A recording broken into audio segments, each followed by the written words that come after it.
दोस्तों, अमृतकाल की इस बेला में रेस आईएएस एकेडमी ने जो महत्वपूर्ण ऐतिहासिक व्यक्तित्वों के बारे में आपको महत्वपूर्ण जानकारियां उपलब्ध कराने का निर्णय लिया है, तो उसी श्रृंखला को आगे बढ़ाते हुए मैं प्रभात रंजन पुनः आपके समक्ष एक बार नई शख्सियत को लेकर उपस्थित हूं। और इस शख्सियत का नाम है, जैसा कि आप देख रहे हैं, दुर्गा भाभी या दुर्गावती देवी।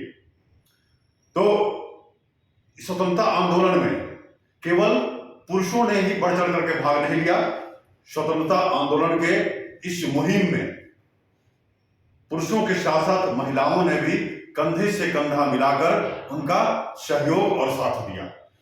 और उन महिलाओं ने न केवल, उस समय के महिलाओं ने केवल अहिंसात्मक आंदोलनों में ही संघर्ष नहीं किया, बल्कि कुछ महिलाओं ने क्रांतिकारी आंदोलनों में भी साथ दिया पुरुषों का, और उसमें बढ़ चढ़कर हिस्सा लिया।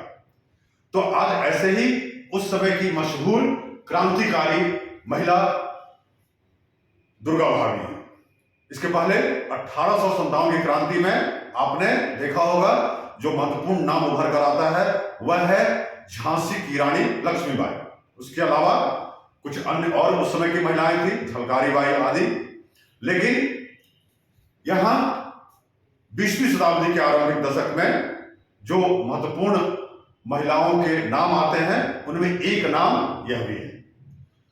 तो चलिए मैं आपको दुर्गा भाभी के कार्यों से, उनके जीवन से आपका परिचय करवाता हूं। तो इनका जन्म 7 अक्टूबर 1907 को शहजादपुर गांव में हुआ था। और यह गांव उस समय के इलाहाबाद जिले में पड़ता था, लेकिन अभी इलाहाबाद जिले को डिवाइड कर दिया गया है। उससे एक नया जिला बना दिया गया है, जिस जिले का नाम है कौशाम्बी। और यह कौशाम्बी, अगर जो इतिहास के छात्र हैं, तो कौशाम्बी महाजनपद की एक राजधानी भी था। तो आपको वहां वह याद करना है कि कौशाम्बी किस जनपद की राजधानी था। आप इस वीडियो को देखने के बाद हमारे कमेंट बॉक्स में जाकर के उसका कमेंट करेंगे कि आप कितना इतिहास पढ़े हुए हैं।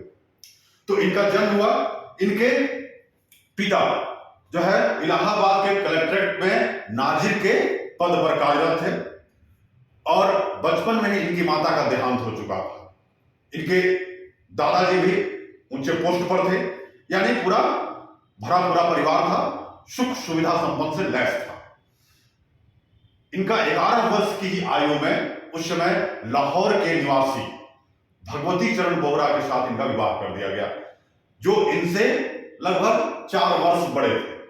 उनका जन्म 1903 में हुआ था, भगवती चरण बोहरा का। लाहौर में उनके पिता श्री चरण बोहरा रेलवे के एक महत्वपूर्ण पद पर कार्यरत थे, और वह भी परिवार काफी सुख सुविधा से संपन्न था। लेकिन जब इनके पति कॉलेज में पढ़ रहे थे, तो उसी समय पढ़ाई के दौरान असहयोग आंदोलन का दौर शुरू हुआ। और असहयोग आंदोलन कब हुआ, ये आप जानते होंगे। 1920 में गांधी जी के द्वारा शुरू किया गया था, खिलाफत आंदोलन के बाद, और इसे चौरी चौरा कांड के बाद वापस ले लिया गया था। तो भगवती चरण बोहरा इसमें बढ़ चढ़ करके भाग लिए। लेकिन जब आंदोलन एक वापस ले लिया गया, तो बहुत सारे जो युवा थे वह उनके इस फैसले से नाखुश हुए, और फिर वह क्रांतिकारी विचारों की ओर मुड़ गए, और उन्होंने क्रांति के माध्यम से यहां अंग्रेजों को हत्या करके, अंग्रेजों को मार करके, उनमें दहशत पैदा करके उन्हें भारत को छोड़ने पर मजबूर करने के लिए ये युवा उतावले हुए। और उसी में एक नाम है भगवती चरण बोहरा का भी। तो भगवती चरण बोहरा का जुड़ाव क्रांतिकारियों के साथ 1924 में हुआ। 1923 में उन्होंने बीए की डिग्री हासिल की थी, और उसी समय इन्होंने, इनकी पत्नी जो दुर्गावती देवी थी, वह प्रभाकरण की डिग्री हासिल की थी। अब यह पति के साथ कंधे से कंधा मिलाकर के उनके हर कार्यों में सहयोग देने लगे। जब उस समय HRA का गठन हुआ, हिंदुस्तान रिपब्लिक एसोसिएशन का, जिसमें कई सारे महत्वपूर्ण क्रांतिकारियों ने भाग लिया। इसकी स्थापना कहां और कब हुई, इसको आप दूसरे वीडियो में देखेंगे। क्रांतिकारियों के उदय पर हम एक वीडियो लेकर के आएंगे। उस वीडियो में आपको इसके बारे में पूरी जानकारी दी जाएगी, जो 2 चरण में भारत में संपन्न हुए। तो HRA के बाद फिर वह क्रांतिकारियों की अन्य जो संगठन बने, उसमें भी बढ़ चढ़ करके भगवती चरण बोहरा ने भाग लिया। और 1926 में जब छबीलदास और भगत सिंह ने नौजवान भारत सभा के गठन किया, तो उसमें भी भगवती चरण बोहरा का इंपॉर्टेंट यानी महत्वपूर्ण भूमिका। उसके बाद जो है उन्हीं के साथ साथ उनकी पत्नी भी उनके क्रांतिकारी बहुत सारे कार्यों में साथ साथ भाग लेती थी। इसके बाद आप जानते हैं कि HRA जो है वह 1928 में HSRA हो गया, यानी हिंदुस्तान सोशलिस्ट रिपब्लिकन एसोसिएशन, जिसकी स्थापना दिल्ली में फिरोजशाह कोटला में हुई। तो इसके बारे में भी आप पढ़ेंगे। और उसमें भी अन्य के साथ जो है इन्होंने भी भगवती चरण बोहरा ने भाग लिया। माना जाता है कि उसके गठन में भी इन्हीं का ब्रेन था। उसकी जो पूरी संगठन का जो विषय वस्तु तैयार किया गया था, जो सब्जेक्ट तैयार किया गया था, उसको तैयार करने में, संगठन का जो प्रारूप था उसको बनाने में भगवती चरण बोहरा की महत्वपूर्ण भूमिका थी। तो अपने पति के कार्यों में, उनके गतिविधियों में इनकी पत्नी दुर्गावती देवी भी शामिल होती थी और अपने पति के हर कार्यों में सहयोग देती थी। तो 1926 में जब नौजवान भारत सभा की गठन हुआ, उसी समय नवंबर 1926 में भारत के एक क्रांतिकारी का 11वीं वर्षगांठ था। उनकी शहादत का 81वीं वर्षगांठ मनाया जा रहा था। और उस बैठक में, लाहौर में यह बैठक की जा रही थी और वहां पर उस क्रांतिकारी का फोटो रखा गया था। और उस क्रांतिकारी का नाम था करतार सिंह सराभा, जो अमेरिका से आए हुए थे भारत 1914 में। और यहां पर वह सभी सैनिक छावनियों में जाकर के और वहां सैनिकों को विद्रोह के लिए तैयार कर रहे थे और एक साथ विद्रोह की योजना थी। यह फरवरी 1915 में एक साथ सभी जगह विद्रोह होते। और उसी समय चूंकि यहां पर प्रथम विश्व युद्ध चल रहा था, तो उस प्रथम विश्व युद्ध में भारत भी शामिल था। तो इसका फायदा यहां के क्रांतिकारी उठाना चाहते थे। लेकिन यह बात जो है अंग्रेजों तक पहुंच चुकी थी। उनके जासूसों ने इसकी सूचना दे दी और जो यह क्रांतिकारी का करने का जो उनका योजना था वह धरा का धरा रह गया। और फिर करतार सिंह सराभा को गिरफ्तार कर लिया गया और उनको नवंबर 1915 में फांसी दे दी गई।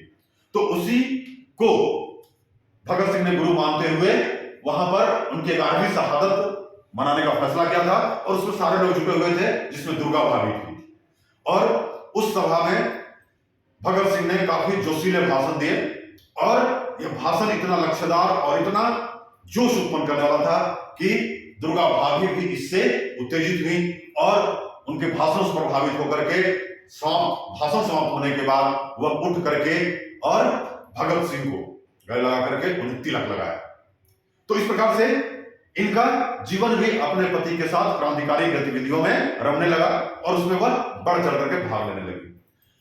जानते हैं कि उसी समय 1927 के नवंबर महीने में भारत में साइमन कमीशन आया और उसका पूरे देश में बहिष्कार करने का कांग्रेस ने निर्णय लिया। और इसी में लाहौर में लाला लाजपत राय ने साइमन कमीशन के विरोध में जो धरना प्रदर्शन हो रहे थे उसमें बढ़ चढ़कर भाग लिया। और उसी समय एक विरोध प्रदर्शन के दौरान उस समय के लाहौर के पुलिस सुप्रिंटेंडेंट सॉन्डर्स के आदेश के बाद लाठी बरसाया गया आंदोलनकारियों पर और उसमें लाला लाजपत राय घायल हुए और उसके बाद इनकी 17 नवंबर 1928 को मृत्यु हो गई। उस मृत्यु के बाद दुर्गा भाभी और अन्य सभी क्रांतिकारी काफी ज्यादा उद्वेलित हुए, काफी ज्यादा प्रभावित हुए और उनमें रोष उत्पन्न हुआ और उन्होंने निर्णय किया कि इसका बदला हम जरूर लेंगे। और सभी क्रांतिकारियों ने उस समय के जो सुखदेव थे, राजगुरु थे और जो भगत सिंह थे, चंद्रशेखर आजाद थे, इन लोगों ने मीटिंग की और इस मीटिंग में निर्णय लिया गया कि सभी क्रांतिकारी मिलकर के और उस समय के कुख्यात पुलिस कमिश्नर लाहौर के सॉन्डर्स की हत्या की जाए। और इन्होंने 1 महीने के बाद लाला लाजपत राय की मृत्यु के बाद 17 दिसंबर को 1928 को यह लाहौर के पुलिस मुख्यालय पहुंचे और वहां सॉन्डर्स पर इन्होंने गोली चलाई। लेकिन सॉन्डर्स के जगह पर इन्होंने उस समय दूसरे अधिकारी की हत्या कर दी। जॉन पी सुंदर उन अधिकारी का नाम था, वो सॉन्डर्स के सहयोगी थे, पुलिस उपाधीक्षक थे, तो उनकी हत्या कर दी। और वहां से भागने के दौरान इन्होंने एक हेड कांस्टेबल चरण सिंह की हत्या कर दी।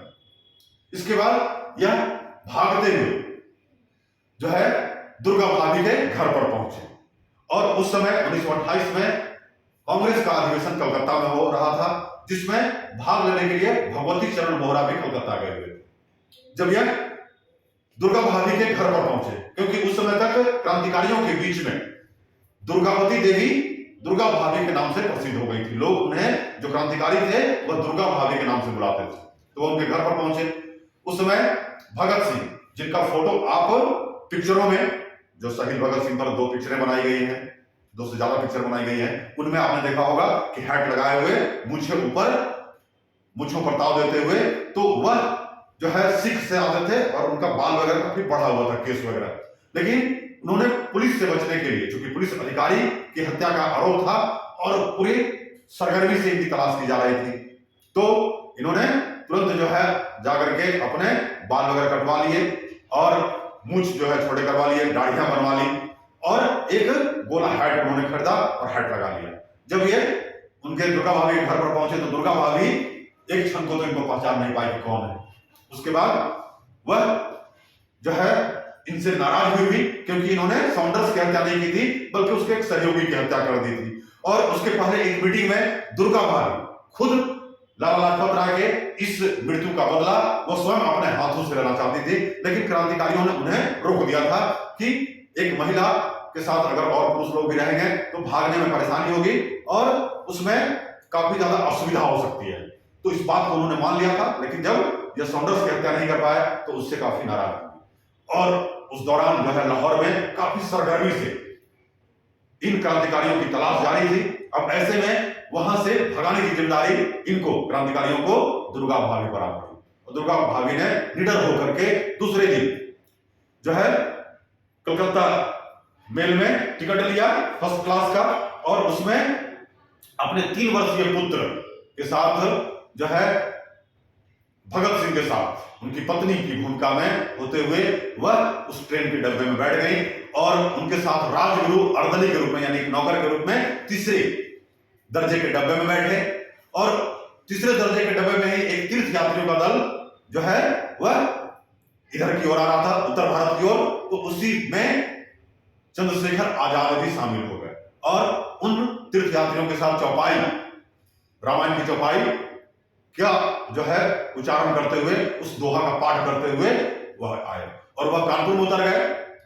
दुर्गा भाभी ने लखनऊ में वहां से अपने पति को उतार दिया और अलग अलग क्रांतिकारी अलग अलग जगहों पर उतरते हुए अपने को अंग्रेजों के चंगुल से अपने को मुक्त कराने में सफल हुए। वह उनकी पकड़ में नहीं आए। दुर्गा भाभी कलकत्ता पहुंची, फिर वह भगवती चरण बोहरा के साथ जो है पुनः वापस लाहौर पहुंची। उसके बाद फिर जो है दिल्ली में आई और दिल्ली में उस समय भगत सिंह वगैरह फिर इकट्ठे हुए और वहां पर जो है निर्णय हुआ कि उस समय 2 बिल लाए गए थे, जानते हैं आप कहां, सेंट्रल लेजिस्लेटिव असेंबली में। और वहां पर चूंकि सभी कांग्रेस और अन्य क्रांतिकारी नेता भी इसका विरोध कर रहे थे और उसमें भगत सिंह और बटुकेश्वर दत्त वगैरह ने निर्णय किया कि इन बहरों को सुनाने के लिए सेंट्रल असेंबली हॉल में बम फेंकना पड़ेगा। और जैसा कि पिछली वीडियो में आपको बता चुके हैं कि 8 अप्रैल 1929 को इन्होंने सेंट्रल असेंबली हॉल में बम फेंका और वह बम चूंकि किसी को हताहत करने के लिए नहीं था, उसमें आपको बताया गया है कि 2 जो है महत्वपूर्ण जोड़ी जो है वहां केंद्रीय असेंबली हॉल में उस समय बैठी हुई थी। आप पुराने वीडियो में देखिएगा कौन बैठे हुए थे, इसका नाम नहीं बताएंगे, आप वीडियो देख करके इसका पता कीजिएगा। तो पुराने वीडियो में बताया गया है। उसके बाद फिर उन्होंने अपने आप को सरेंडर कर दिया और वह पकड़े गए। इसके बाद वह अपने पति के साथ विभिन्न जो है गतिविधियों में शामिल रही। वह पति के साथ बम बनाना भी सीखा और एक उनके जो सहयोगी थे वह दिल्ली में एक जो है वह फैक्ट्री स्थापित किया था और फैक्ट्री में हिमालय फैक्ट्री नाम था और उस फैक्ट्री में जो है वह बम बनाने का काम होता था और उस बम के बनाने में भगवती चरण बोहरा और जो दुर्गा भाभी थी वह दोनों सहयोग करती थी। 1930 में जो है वह उनके पति लाहौर में रावी नदी के तट पर एक बम का परीक्षण कर रहे थे और इस बम के परीक्षण के दौरान रात्रि में अचानक एक बम फटा और उसमें वह घायल हुए और उसके बाद उनके पति की मृत्यु हो गई। लेकिन वह अपने पति की मृत्यु से जरा भी विचलित नहीं हुई। कुछ दिनों तक शोक के बाद वह अपने को पुनः जो है क्रांतिकारी गतिविधियों में शामिल कर ली और वह विभिन्न सारे क्रांतिकारियों को बम और पिस्तौल मुहैया कराती थी। यहां तक कि कहा गया है कि जिस पिस्टल का इस्तेमाल चंद्रशेखर आजाद ने अपने अंतिम दिनों में अल्फ्रेड नोबेल पार्क जो पहले कहा जाता था इलाहाबाद में, वहां पर गोली चलाते हुए अंतिम गोली अपने शरीर के ऊपर मारा और अपने को शहीद कर लिया। वह बम भी उनको दुर्गा भाभी ने ही उपलब्ध कराया। दुर्गा भाभी ने ऐसे कई सारे कार्यों में उनको सहयोग दिया। यहां तक कि वह जब इनको पकड़ लिया गया भगत सिंह को, सुखदेव और राजगुरु को, और इन्हें जो है फांसी के फंदे पर चढ़ाया जाना था, तो उसके पहले ये लोग उनको बचाने के लिए गांधी से भी मिली दुर्गा भाभी सुशीला देवी के साथ और गांधी जी से अपील की कि इन क्रांतिकारियों को बचा लिया जाए। लेकिन गांधी ने वैसा कोई प्रयास नहीं किया। जो आप इतिहास में पढ़ते हैं कि उनके ऊपर एक आक्षेप है, ब्लॉक स्पॉट है, काला धब्बा है कि उन्होंने उस समय जब गांधी इरविन पैक्ट किया तो उसमें इस मुद्दे को नहीं उठाया। और उसके बाद आप जानते हैं कि 23 मार्च 1931 को जो है तीनों को फांसी दे दिया गया, भगत सिंह, सुखदेव और राजगुरु को। तो उसके लिए उनको बचाने के लिए जो बड़े बड़े वकील भी किए गए, उस वकील में भी अपनी ये गहने वगैरह सब रख करके दुर्गा भाभी ने उनको बचाने का प्रयास किया, क्योंकि पति की पहले ही मृत्यु हो चुकी थी। और धीरे धीरे करके जब एक एक करके क्रांतिकारी शहीद हो रहे थे, बाद में चल करके चटगांव में जो सूर्य सेन वगैरह वो भी शहीद हो गए, तो एक एक क्रांतिकारी जो इनके निकट सहयोगी थे, जब वह जो है अपना जीवन त्याग रहे थे, तब यह आगे चल करके अकेली रह गए। इसके बाद इन्होंने जो है शिक्षिका का काम आरंभ किया और एक जगह वह शिक्षक के रूप में बहाल हुई। इसके बाद वह 2 वर्ष तक कांग्रेस के साथ जुड़ी, लेकिन कांग्रेस के जो कार्यशैली था, जो उसके क्रियाकलाप था, उसमें इनका मन नहीं रहा, क्योंकि यह क्रांतिकारी विचारों की महिला थी। तो उसके बाद 2 साल के बाद कांग्रेस में इन्होंने छोड़ दी और इसके बाद फिर वह मद्रास गई मॉन्टेसरी का प्रशिक्षण लेने के लिए।